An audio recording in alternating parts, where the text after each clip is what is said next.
லைஃப்ல நல்லா இருக்க என்ன செய்யுது? எல்லாரும் நல்லா இருக்கணும் அப்படிங்கிற தாட்ஸ், அது ஒரு நல்ல எண்ணம் அப்படி வச்சுக்கிட்டு நல்லா இருக்கலாம் அப்படின்னு சில பேர் சொல்லுவாங்க. நிறைய ஹார்ட் ஒர்க் பண்ணுங்க, நல்லா இருக்கலாம் அப்படின்னு சில பேர் சொல்லுவாங்க.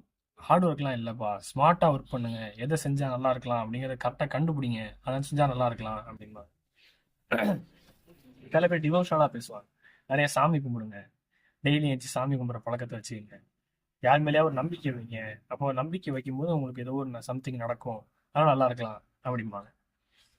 சில பேர் வந்து அப்படிலாம் இல்லை, நம்மளுக்கு என்ன வேணுமோ, நம்மளுக்கு பணம் சம்பாதிக்கணும்னா சில விஷயம்லாம் கன்சிடர் பண்ணக்கூடாது, நம்ம வந்து கொஞ்சம் நம்ம மோட்டிவேட்டடாக இருக்கணும், நம்ம வந்து அதை ஃபோக்கஸ்டாக நம்ம பணத்துக்கு சம்பாதிக்கிறதுக்கு என்ன வழின்னு பார்த்து அதை நம்ம செய்யும்போது சில விஷயங்கள் நம்ம செல்ஃபிஷாக யோசிக்கிற மாதிரி தெரிஞ்சாலும் அதெல்லாம் கேர் பண்ணாமல் நீங்கள் நம்மளுக்கு ஏர்ன் பண்ணுறதுக்கான என்ன வழியோ அதை செய்யுங்க, நல்லா இருக்கலாம், நல்லா தரலாம்.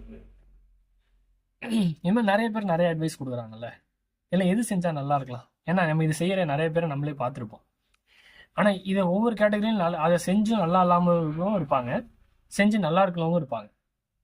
ஆனால் மோஸ்ட்லி நான் அதை சொன்னதில் எல்லாரும் நல்லா இருக்கும்னு நினைக்கிறவங்க கண்டிப்பாக நல்லா இருக்க முடியறதுக்கான சாத்தியம் ரொம்ப கம்மியாக தான் இருக்குது. நான் நிறைய பேர் பார்த்துருக்கேன், என் பர்சனல் எக்ஸ்பீரியன்ஸ் கூட இருக்குது. இதில் நம்ம நிறைய அதை பற்றி பேசலாம் பின்னாடி.